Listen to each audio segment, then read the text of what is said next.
I am Sierra Rodriguez, 30, owner of Rodriguez Family Vineyards in Napa Valley. 6 months after my father died, he left the estate drowning in debt from failed ventures. My brother gave me an ultimatum: sell our four-generation vineyard to Marcus Davenport, a ruthless real estate magnate, or we lose everything within 2 months. Backed into a corner, I scrambled for a way out and found my grandfather's old map. On a wild ridge, I uncovered Grano de Sombra, the grape of kings, an ancient varietal the world thought lost. This is what Davenport truly wants, not a luxury resort. He knows I'm hiding something, and he won't stop at anything to take it. Grano de Sombra isn't just a grape, it's the family's soul, proof of 4 generations of Rodriguez blood and sweat on this land. I may be outmatched, I may be weak, but I will not betray my ancestors or let our history and heritage be sold to him. I will fight. For Grano de Sombra, for my family, and for justice for the generations who came before. The dust motes danced in the slivers of late afternoon sun, the only lively things in my father's office. It had been 6 months since he'd last sat in the worn leather chair behind the redwood desk, but his scent still clung to the air, a comforting, familiar mix of soil, sun-ripened grapes, and old spice. I ran a hand over the scuffed wood, a map of his life etched into its surface. Coffee rings from early mornings, frantic pen scratches from harvest calculations, a deep gouge from the day he dropped his pruning shears in frustration. This room, this desk, this vineyard. It was all that was left of him, and it was all slipping through my fingers like the dry, thirsty soil outside. The bank statements were spread out before me, a fan of stark, unforgiving numbers. Red ink bled across the pages, each negative figure a fresh wound. Rodriguez Family Vineyards wasn't just struggling, it was drowning. A sharp rap on the door jolted me. My brother Carlos didn't wait for an answer, striding in with the kind of brisk, unapologetic energy that always felt alien in this house of slow, patient growth. He wore a tailored suit, a stark contrast to my dirt-stained jeans and work boots. He'd just driven up from San Francisco, and he'd brought the city's chill with him. "Still staring at those things?" he asked, his voice devoid of sympathy. He gestured at the papers with his chin. "You can't squeeze blood from a stone, Sierra. Or in this case, wine from a deficit." "It's not a deficit, it's a cycle," I retorted, my voice tighter than I intended. "Dad always said you have to weather the bad years to earn the good ones." "Dad's gone," Carlos said, the words blunt, brutal, "and he left us with a mountain of debt and a business model from the 19th century. We're not a quaint family winery anymore, we're a liability."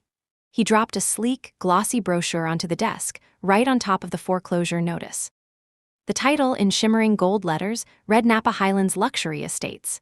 It depicted a sprawling resort, all infinity pools and glass-walled restaurants, superimposed over a landscape that was disturbingly familiar, our landscape. "Mr. Davenport is offering more than a fair price," Carlos continued, his tone shifting into his practiced, persuasive business speak. "He's offering us a way out, a clean break. No more debt, no more worrying about early frosts or late rains.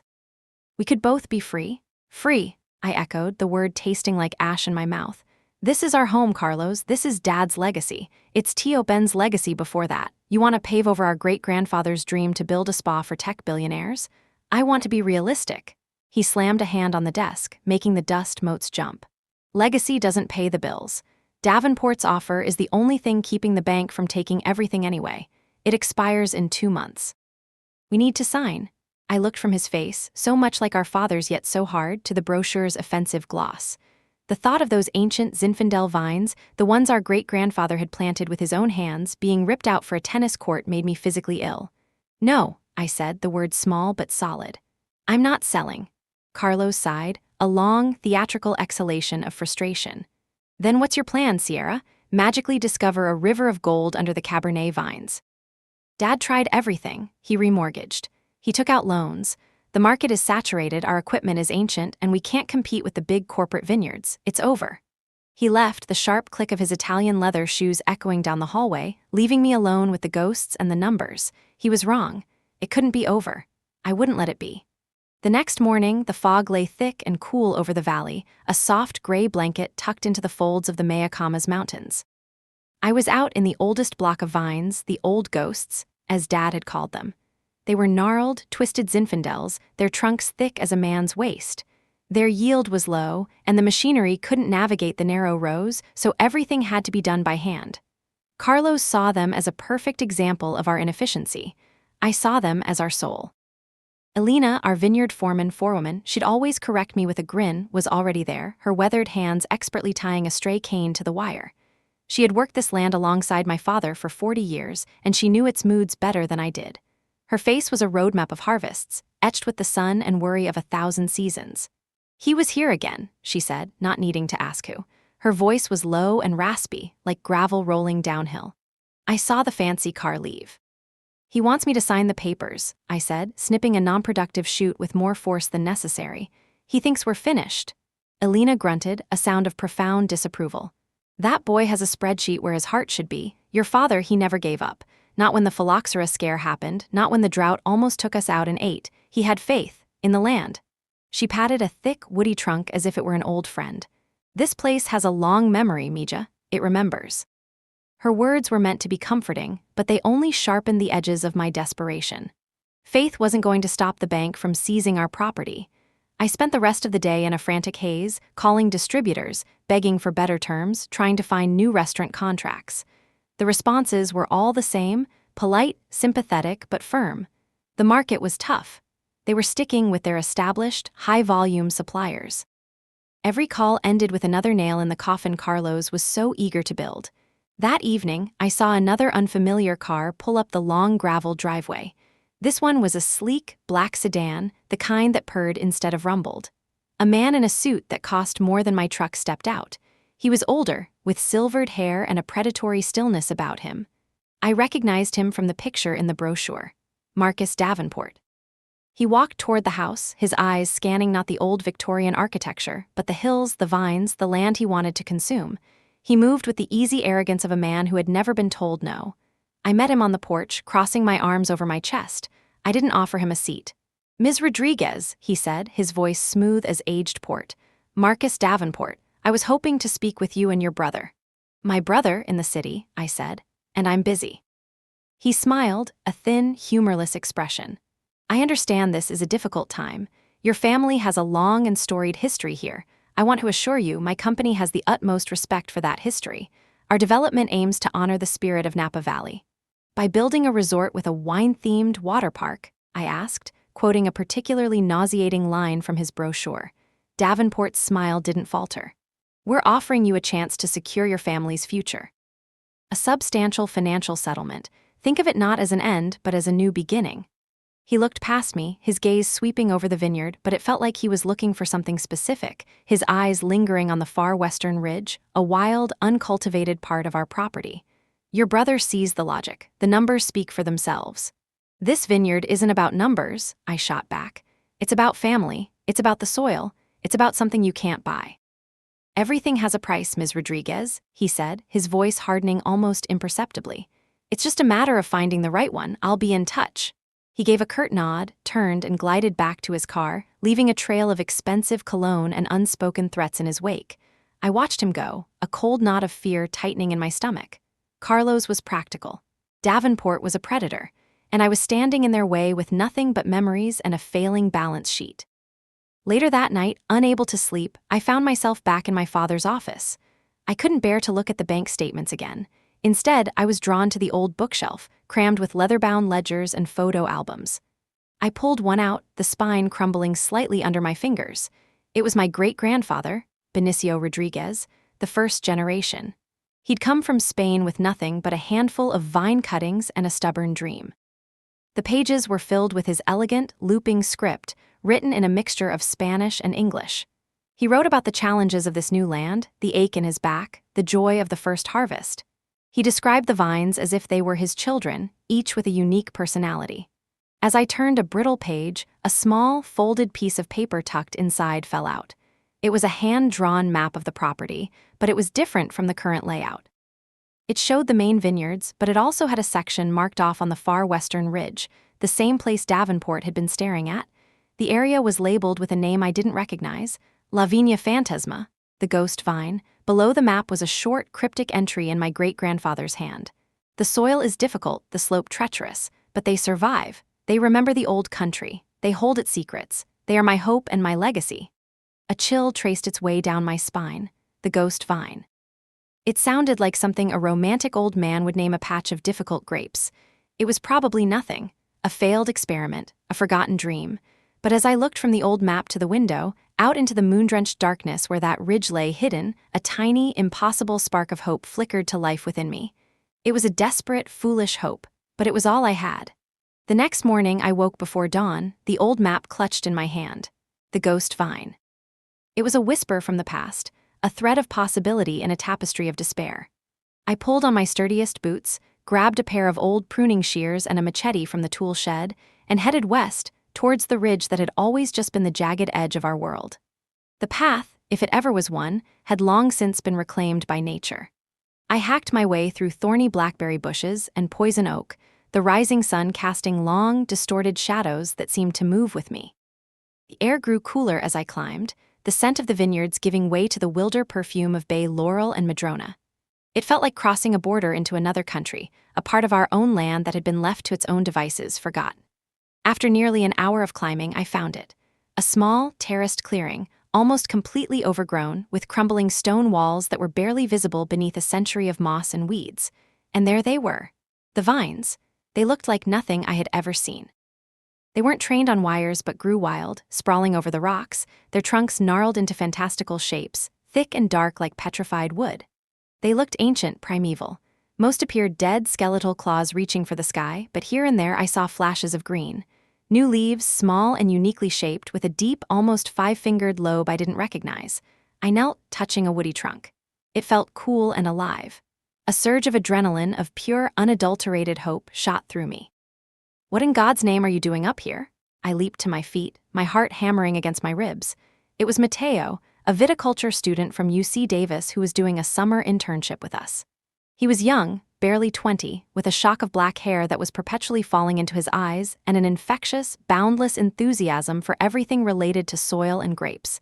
He was holding a soil sampler, looking at me with wide, curious eyes. Mateo. You scared me, I breathed, trying to slow my racing pulse. I could ask you the same thing. This is way off the beaten path. Elena told me the soil composition on the western slope was never properly surveyed, he said, his face lighting up. She said your great-grandfather thought it had unique mineral properties. I wanted to see for myself. But this, he gestured to the wild vines around us. This isn't on any of the vineyard maps. What is it? I'm not sure, I said slowly, showing him the old, hand-drawn map. My great-grandfather called it La Viña Fantasma. Mateo's eyes went wide as he stared at the map and then back at the vines. He walked over to one, examining a leaf with the reverence of a scholar finding a lost text. The leaf shape is unusual. It's definitely Vitis vinifera, but it's not like any of the common varietals. Not Zin, not Cab, not anything I've seen in the textbooks. Where did it come from? He brought cuttings with him from Spain, I said, the story feeling more real now than it ever had before. He said they held the secrets of the old country. They could be an heirloom clone, something that died out over there during the phylloxera epidemic, Mateo whispered, his excitement palpable. People would kill for something like this. A pre-phylloxera varietal, Sierra, if this is what I think it might be, it's not just rare. It's a living piece of history. His excitement was a welcome antidote to the poison of my doubt. We spent the next hour clearing away some of the overgrowth carefully, reverently. We discovered that while many of the ancient vines were dormant, a handful were still producing fruit. The clusters were small and tight, the grapes a deep, dusty purple, much smaller than our modern Zinfandels. Mateo gently plucked one, broke the skin with his thumbnail, and sniffed it. Wow, he breathed.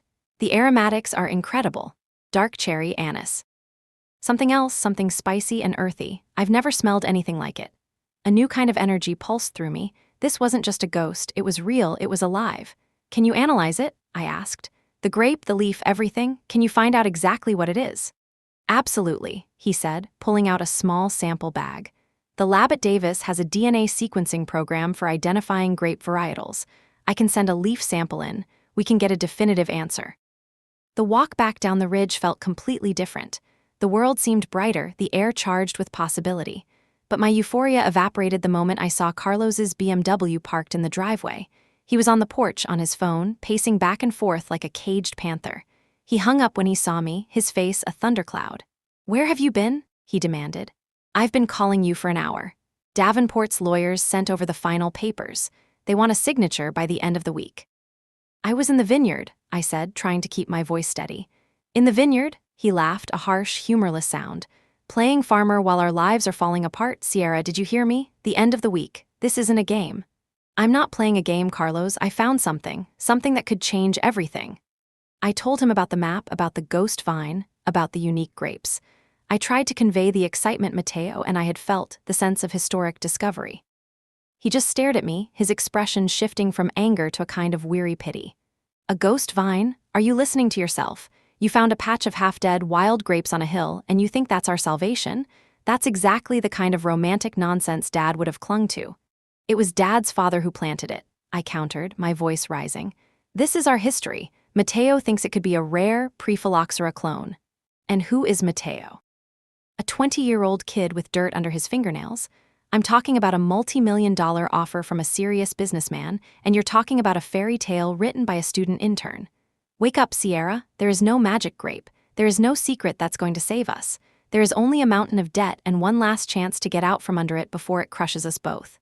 Davenport was up here yesterday, I blurted out. He was looking at the western ridge, staring right at it. For a split second, a flicker of something, uncertainty maybe, crossed Carlos's face, but it was gone as quickly as it appeared, replaced by his familiar mask of impatience. It's the highest point on the property. It has the best view. Of course he was looking at it. That's where he's going to put his flagship restaurant. See, everything is not a mystical sign, Sierra, it's just business. I need more time, I pleaded. Just a little more time. Let me see what the DNA results say. I don't have time, he yelled, his frustration finally boiling over. We have a deadline. Every day you delay, you are risking everything, our home, our future. Do you want to be the one who loses it all because you were chasing a ghost? He didn't wait for an answer. He got in his car, slammed the door, and tore down the driveway, leaving a plume of dust in his wake. I stood there, trembling slightly, the hopeful energy from the morning draining out of me, replaced by the cold, familiar grip of fear. Carlos's words stung because they echoed my own deepest anxieties. What if he was right? What if I was just chasing a fantasy, a ghost story from a desperate old man's diary, while the real world closed in around me? I looked at the small, precious leaf sample in my hand. Everything depended on this. It was either the key to our salvation or the final, foolish gasp of a dying dream. The days that followed were a special kind of torture, a tightrope walk between hope and despair. Every morning I'd wake up with a jolt, the image of the ghost vines sharp in my mind, and for a few precious seconds, anything felt possible. Then the weight of reality would settle in, the ringing phone I was afraid to answer, the growing stack of unpaid bills, the echo of Carlos's angry words. I threw myself into the work of the vineyard, my hands finding a strange comfort in the familiar rhythms of pruning, weeding, and checking the irrigation lines. The physical exhaustion was a welcome anesthetic for my anxious mind. Elena worked alongside me, her silence more comforting than any platitude could have been. She watched me with her wise, dark eyes, seeming to understand the war being waged inside me. One afternoon, as we were repairing a trellis in the old ghost's block, she finally spoke. Your father used to go up there sometimes, she said, her voice soft. To the western ridge. He'd come back with dirt on his knees and a strange look on his face. Sad but hopeful, too, he called it his fool's inheritance. He knew about the vines, I asked, stopping my work. He knew the stories, your great-grandfather's stories. I think he wanted to believe them, but he was a practical man like Carlos in some ways. He had a whole vineyard to run, bills to pay. He couldn't afford to chase ghosts. She looked at me, a rare smile touching her lips. But you have your great-grandfather's heart. You're not afraid of ghosts. Her words bolstered me, a shield against the doubt that gnawed at my edges. That evening, I called Mateo for the third time in as many days. Anything? I asked, trying to keep the desperation out of my voice. Patience, Sierra, he chuckled, though I could hear the excitement thrumming just beneath the surface of his voice. DNA sequencing isn't like a microwave. The lab is running it through the Vitus database now. It's a huge genetic library. If there's a match, we'll find it. If there's not. Well, that's when it gets really interesting. What does that mean? It means it could be something completely undocumented, a unique varietal, the viticultural equivalent of finding a new species.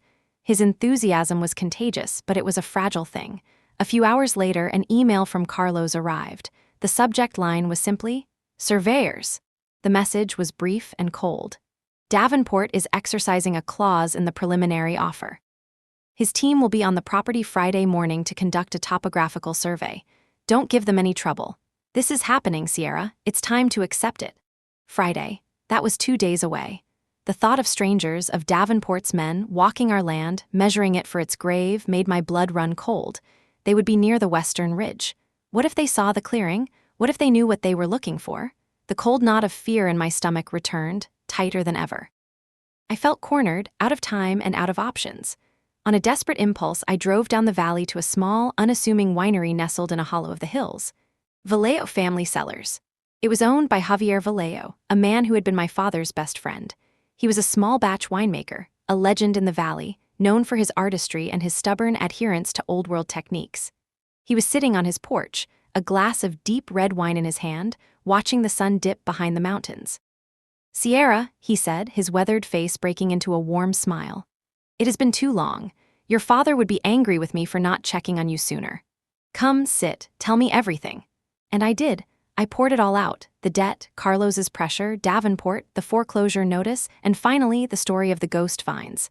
I showed him the rubbing I'd taken of my great-grandfather's map and the close-up photo I had of the strange, five-lobed leaf. I expected him to sigh, to pat my hand and gently tell me to take my brother's deal. Instead, he leaned forward, his eyes, sharp and intelligent, fixed on the photo. He took the phone from my hand, zooming in on the leaf structure. He was silent for a long time. "There were whispers when I was a boy," he said at last, his voice low. "Stories the old-timers told, about the first families who brought vines from Europe before the big commercial nurseries. They brought their own private stock, cuttings from their home villages. Some were unique, varietals that didn't survive the blight back in the old country. Most were lost here, due to time, to neglect, to the demand for more popular grapes like Cabernet." He looked up from the phone, and the intensity in his gaze startled me. "They called them Las Uvas Perdidas, the lost grapes. Everyone thought they were just a legend." "You think this could be one of them?" I whispered, hardly daring to hope. "The leaf structure is Basque. I would bet my cellar on it," he said, his voice firm. "Your great-grandfather came from the Rioja region. It's possible he brought something with him that the world has forgotten.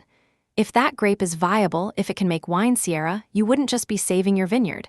You would be resurrecting a piece of history." He stood up, a new energy in his movements. "When you get the results from the lab, you call me, day or night. If this is what I think it is, you're going to need help. You're going to have a fight on your hands, and you won't do it alone." I drove home through the deepening twilight, my heart lighter than it had been in months. Javier's belief was the validation I had so desperately needed. It wasn't a fairy tale. It was history. It was real. The fight wasn't over. The next day, Thursday, was the longest of my life. I spent the day in a haze of nervous energy, my phone burning a hole in my pocket. Every time it buzzed, my heart leaped into my throat. It was always a text from a friend, an email from a supplier, a spam call. Never Mateo. Carlos called once, his voice strained. "The surveyors are confirmed for 9 a.m. tomorrow. I'll be there. Please, Sierra, just be civil." I hung up without answering. By evening, I had given up. The lab had closed. There would be no news today. I sat on the porch, watching the stars appear one by one in the indigo sky, a profound sense of dread settling over me. Tomorrow, Davenport's men would be here. Tomorrow, it would feel like the end. The house was quiet, the only sound the distant chirping of crickets. It was the kind of peace my father had loved, and I was going to lose it all. My phone rang, its shrill sound tearing through the quiet. I fumbled for it, my hands shaking. The caller ID read Mateo. I swiped to answer, my mouth suddenly dry. "Hello? Sierra?" Mateo's voice was breathless, crackling with an electric energy that I could feel through the phone. He sounded like he had just run a marathon. I went back to the lab. Dr. Evans owed me a favor. We ran the sequence again through a private database, one that archives historical and extinct varietals. "And," I whispered, standing up, my knuckles white as I gripped the porch railing. There was a pause, a moment of static that stretched for an eternity. "It's not in the database, Sierra," he said. My heart sank. It was nothing, just a wild, worthless grape. Carlos was right. "Because there's only one other sample of its kind on record," Mateo rushed on, his voice climbing with every word. "It was collected from a nearly extinct vine in a Spanish monastery in the 1880s, right before phylloxera wiped them out. They thought it was gone forever. It has a name. They called it Grano de Sombra." "Grano de Sombra," I repeated, the Spanish words feeling foreign and momentous on my tongue. "What does that mean?" "It means shadow grain," Mateo said, his voice filled with awe. "And Sierra, according to the monastery's records, it was legendary. It was known as the Grape of Kings." The Grape of Kings. The words echoed in my mind all night, a mantra against the encroaching dread. Grano de Sombra. It felt like a secret weapon, a sliver of light in an overwhelming darkness. I didn't sleep. I sat in my father's chair, the old map spread on the desk before me, and I planned. It wasn't much of a plan, more of a desperate, hastily constructed barricade, but it was something. At 8:45 a.m., I was waiting on the porch, a thermos of black coffee in my hand. I watched as Carlos's BMW came up the drive, followed by a white truck with the Davenport Development Group logo on the side. My stomach clenched, but I held my ground. This was my land. They were the intruders. Carlos got out, not even looking at me. He was all business, pointing two men in hard hats and bright orange vests towards the main vineyard blocks. Then, Marcus Davenport's black sedan materialized at the end of the drive, gliding to a stop behind the truck. He got out dressed in expensive casual wear, a cashmere sweater and tailored slacks, as if he were here for a weekend brunch. He was not a man who left things to his subordinates. "Good morning, Sierra," Carlos said, his voice tight with warning. "They're just going to take some measurements. Let them do their work." "Morning, Mr. Davenport," I said, ignoring my brother and looking directly at the CEO. "Enjoying the view." "Immensely, Ms. Rodriguez," Davenport replied, his smile as polished as his shoes. "It's a magnificent piece of property, a blank canvas, really." His gaze flickered for a moment towards the western ridge, a subtle but unmistakable movement. My heart hammered. He knew. I didn't know how, but he knew.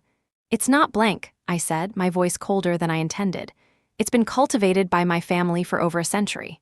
"Of course, a rich history," he said dismissively. "My team will be starting on the lower parcels and working their way up. We need to assess the grade of the entire property for foundational planning." He gave a slight nod to his men, who began unloading tripods and strange, high-tech-looking devices.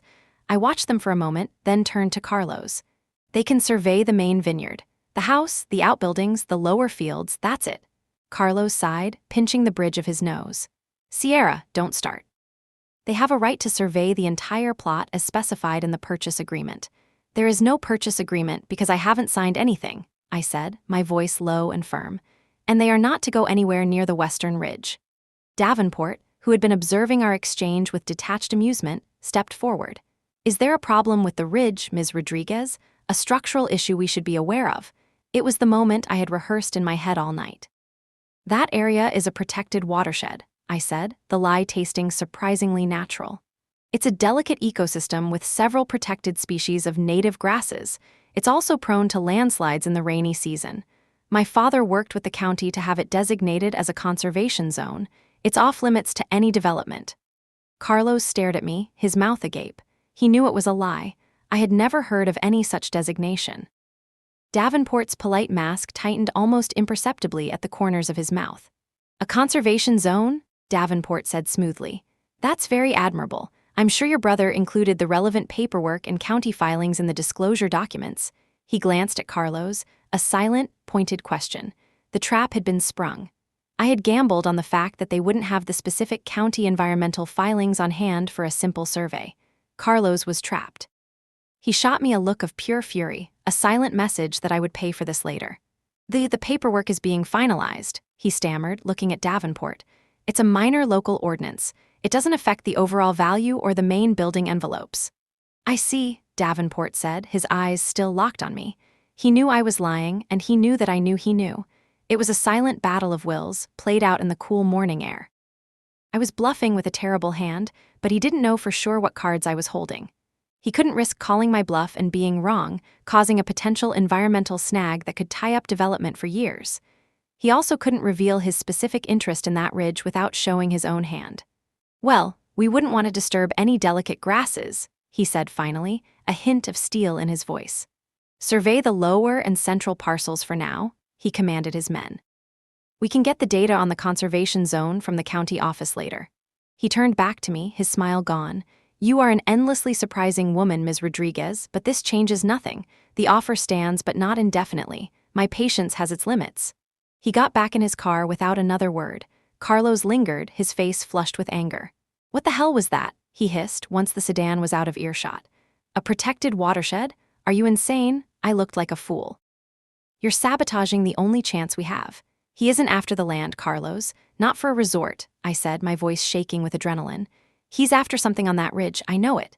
You don't know anything, you're making up stories, creating problems where there are none.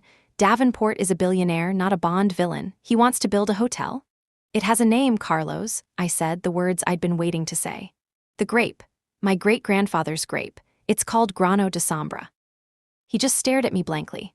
So what? You gave your imaginary friend a name? That's great, Sierra. Meanwhile, in the real world, you just lied to a very powerful man and made me an accomplice. This is going to come back on us. Hard.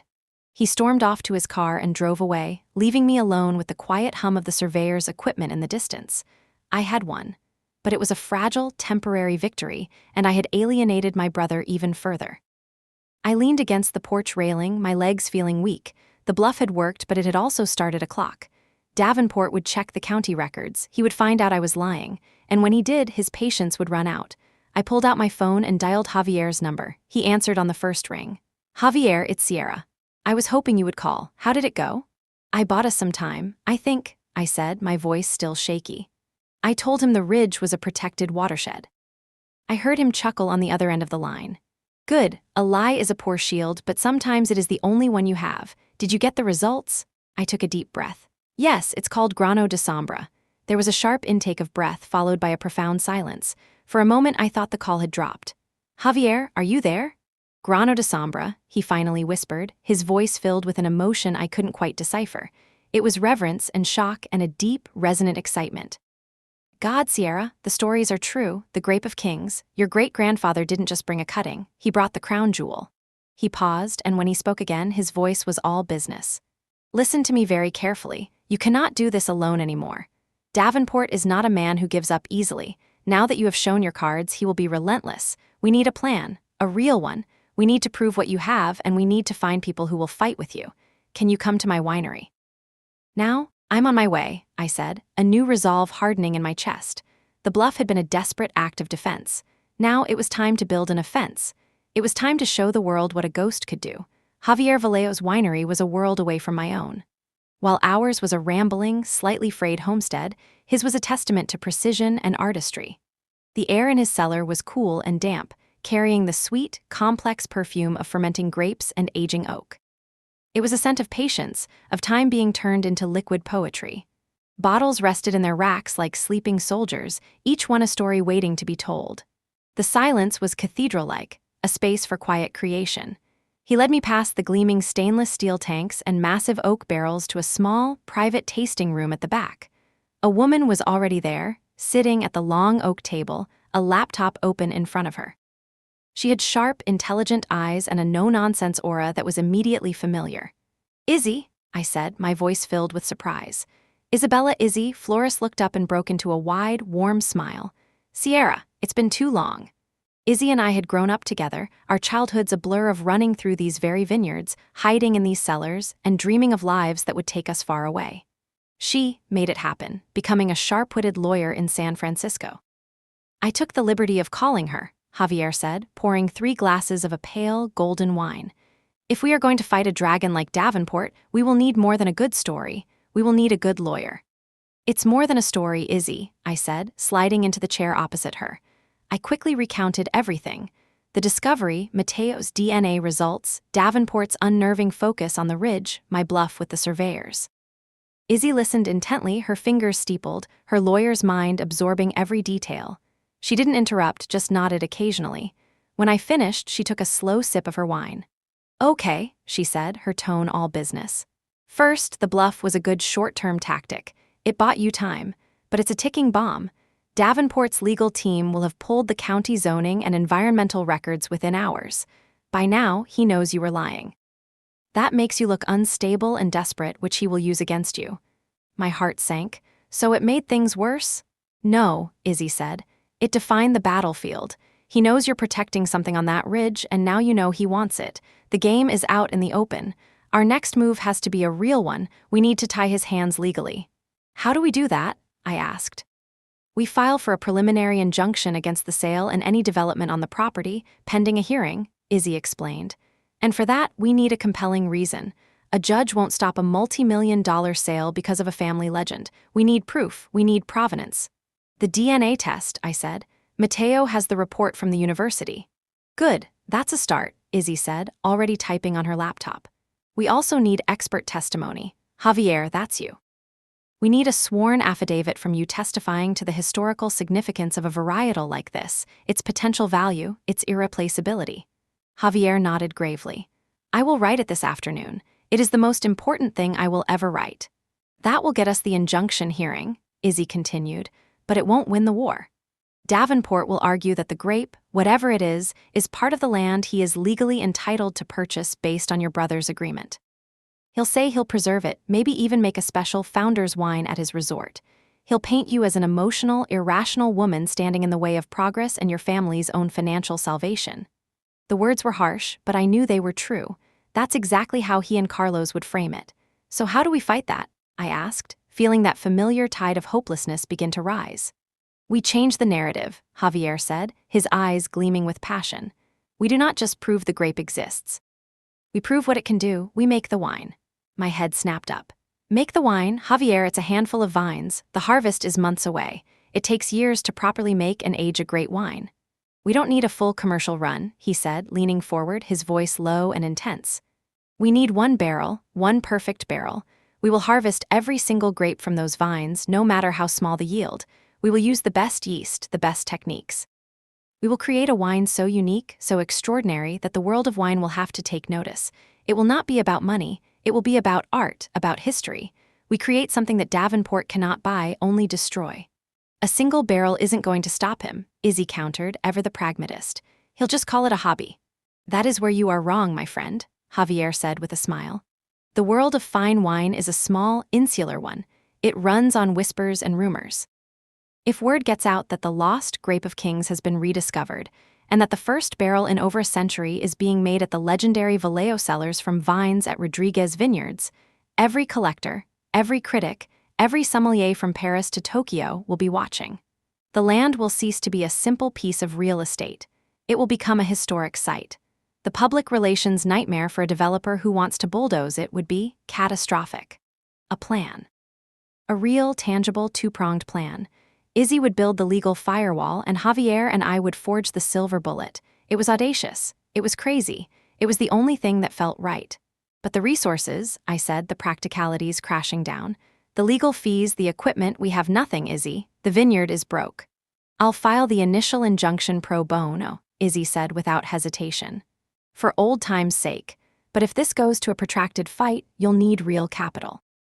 One thing at a time, Javier said, raising his glass. First, we protect the vines. Then, we listen to what they have to say. He looked at me. Your job, Sierra, is the most important of all. You are the guardian of those vines. You must tend to them, nurture them.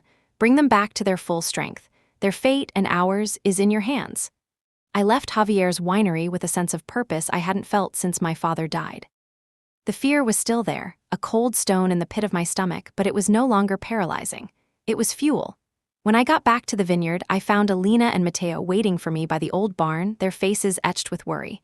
I told them everything, the lawyer, the injunction, the plan for the single barrel. As I spoke, I saw the worry in their eyes transform into a fierce, protective determination. Mateo's youthful enthusiasm returned in a rush. I can help.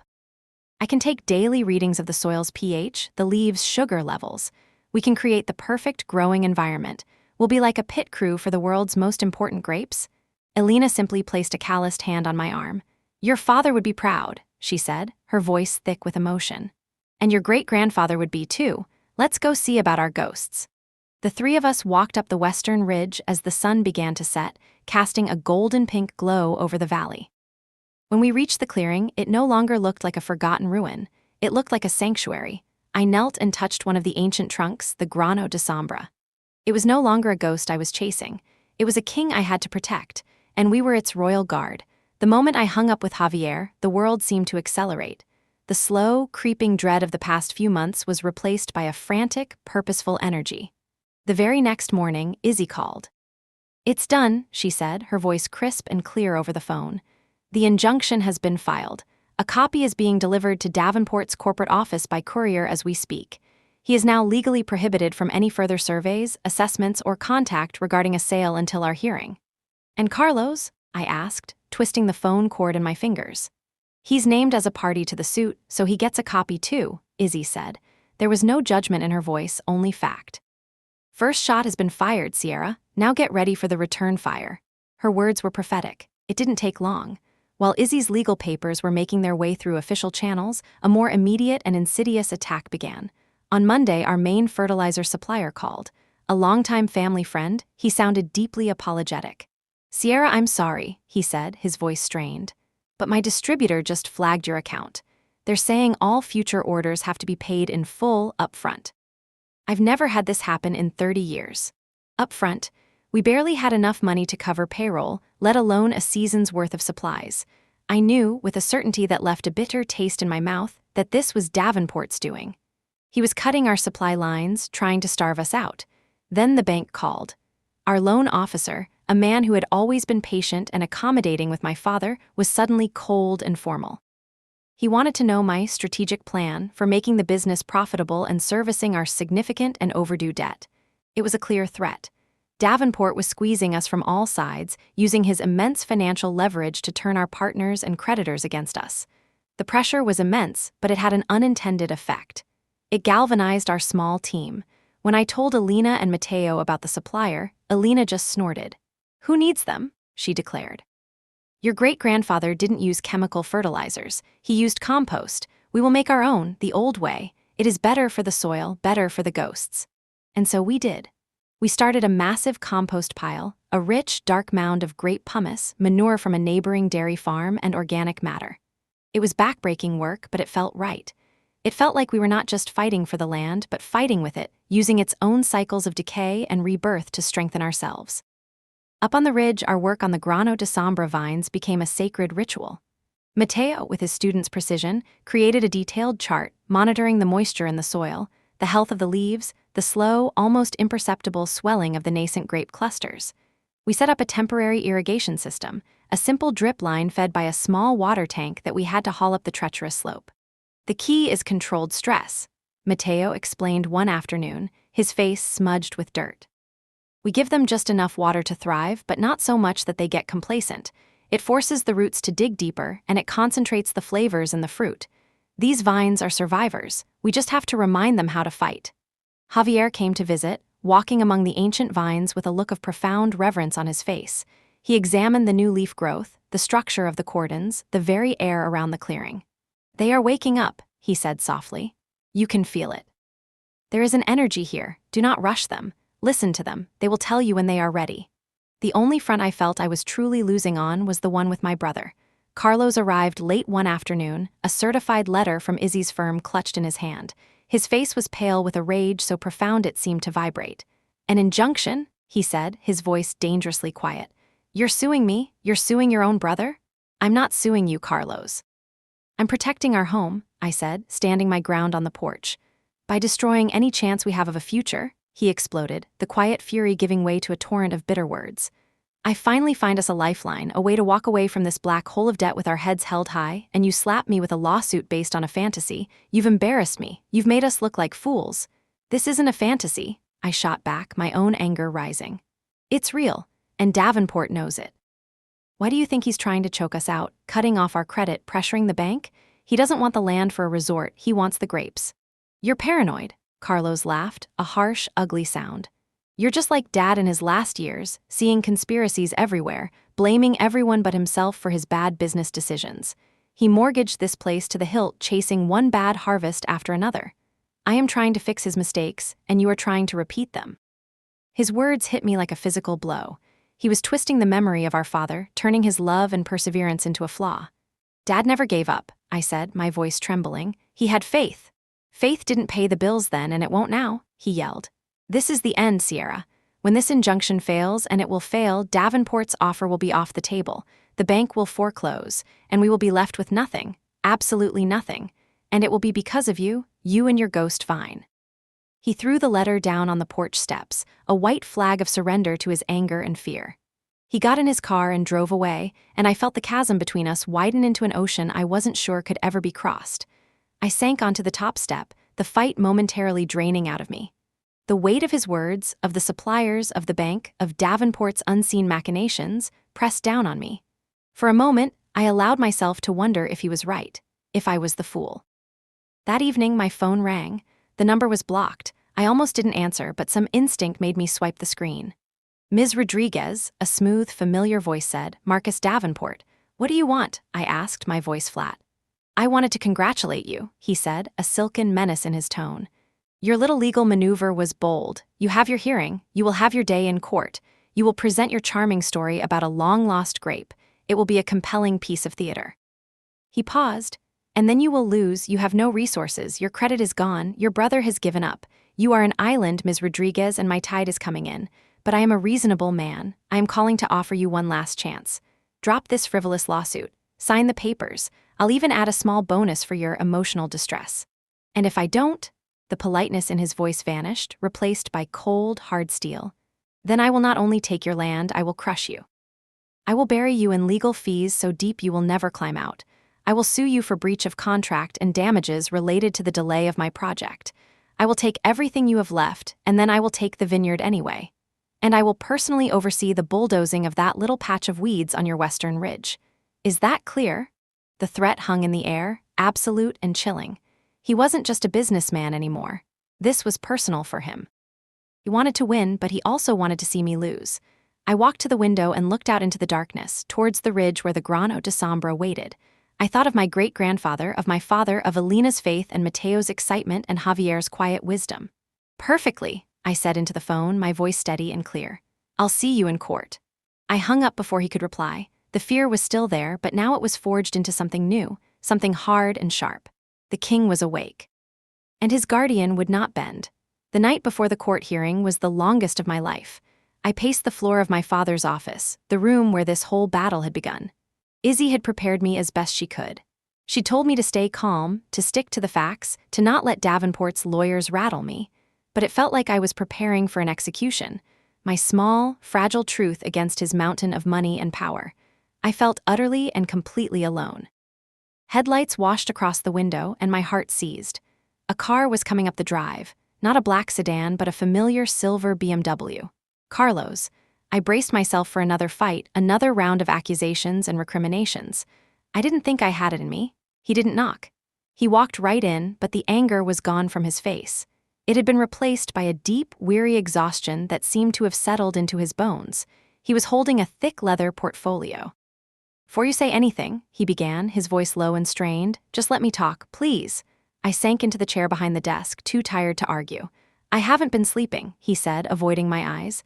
"Not since you found those vines, not since Davenport showed up." He opened the portfolio on the desk, and I saw it was filled with documents, spreadsheets, market analyses, legal papers. "You're right," he said, the admission a barely audible whisper. "I've been a fool." I stared at him, confused. "What are you talking about?"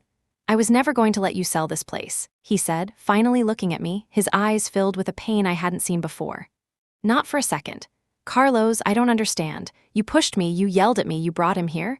It was an act," he said, his words coming faster now. "The moment Dad died and I saw the real state of the books, I knew we couldn't survive the way we were. We were sinking. I also knew Dad had been approached by Davenport's people before, sniffing around, asking strange questions not about the land value, but about the vineyard's history. It set off alarm bells.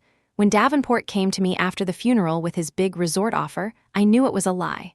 Guys like him don't build resorts on failing vineyards. They buy trophy properties. I suspected he was after something else. He slid a document across the desk. It was a printout of an email chain between him and Davenport's lawyers. I told him I was the practical one, the businessman. I told him my sister was emotional, tied to the past, and that I would need to manage her. I had to be his ally, his man on the inside. It was the only way to find out what he was really after and to buy us time. My mind reeled, trying to process his words. The anger, the fights, the pressure, it was all a performance. "While you were chasing ghosts," he continued, a faint, sad smile on his lips, "I was chasing investors, not developers. People who care about legacy, about terroir. I've spent the last 6 months flying back and forth to New York and London on my own dime, using every business connection I have. I've been putting together a real plan, a new business model for Rodriguez Vineyards." He turned the portfolio around. It was a full prospectus. A plan to revitalize our equipment, to replant underperforming sections, and a centerpiece, a crown jewel, a new, ultra-premium wine label. The proposed name was written in elegant script on the cover page, Grano de Sombra. I needed proof, he said, his voice thick with emotion. I needed the one thing that would make us unique, that would make investors see this place not as a liability but as a priceless opportunity. And then you found it. You actually found it. You did the one thing I couldn't do. You had the faith.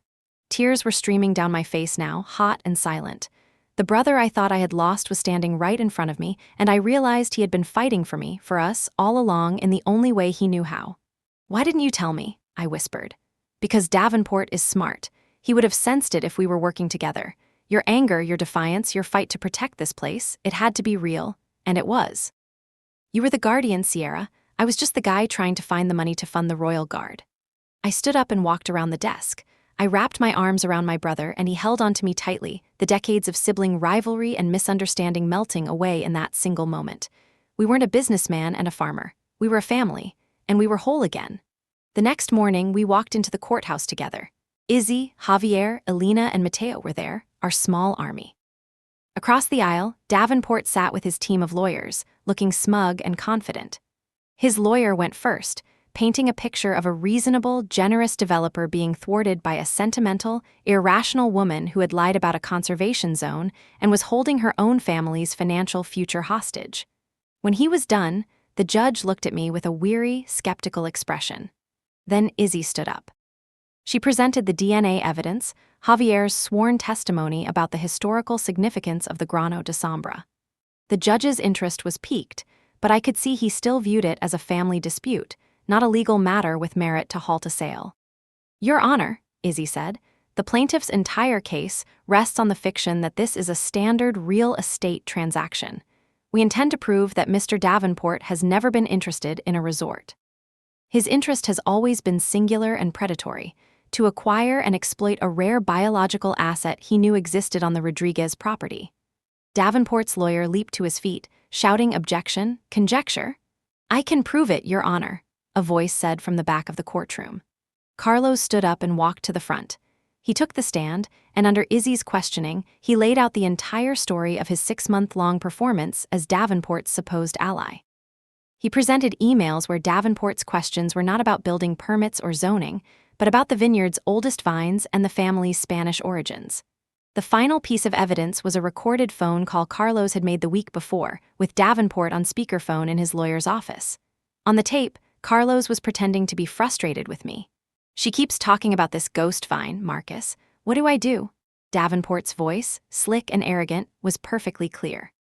Let her have her fantasies. We'll handle the vine once the sale is final. That grape is worth more than 10 of your resorts, my boy. It's a living patent, the last of its kind, and it will be mine. A gasp went through the courtroom. Davenport's face had turned to stone. His lawyers were shuffling papers, their confident smirks gone. And finally, Your Honor, Carlos said, his voice ringing with confidence, my sister is not holding our family back. She has saved it. Thanks to her discovery, I have secured a full line of investment from the Heritage Wine Consortium, a group dedicated to preserving historic vineyards. We are not broke. We are rebuilding. It was over. The judge dismissed Davenport's claim with prejudice. We had won.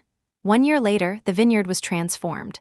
The old barn had been restored, gleaming with new stainless steel tanks alongside the original oak barrels. New trellises marched in neat rows across the lower fields. And on the western ridge, the clearing of the Grano de Sombra was pristine, the ancient vines healthy and heavy with clusters of small, dark purple grapes, glistening in the autumn sun. We held our first harvest festival. The whole valley seemed to be there. Javier, Elena, Mateo, now our official assistant winemaker, and Izzy stood with Carlos and me on the porch. In my hands, I held a single, newly bottled wine. The label was simple and elegant. Rodriguez Family Vineyards, Grano de Sombra. Carlos raised his glass. To the ghosts, he said, his eyes finding mine. The ones who planted the seeds and the ones who never stopped believing in them. I poured a small amount into a glass and raised it to my nose. The aroma was intoxicating, dark cherry, wild herbs, a hint of something spicy and ancient like the soil itself. It smelled like history. It smelled like hope. I took a sip, and the taste was complex and extraordinary, a story that unfolded on the tongue. It was the taste of survival, of faith, of a family that had found its way back to its roots. Looking out at the thriving vineyard, at the faces of my friends and my brother, I knew we hadn't just saved our legacy. We had given it a new life, a future as rich and promising as the wine in my glass. The land had a long memory, and now we had given it a new story to tell.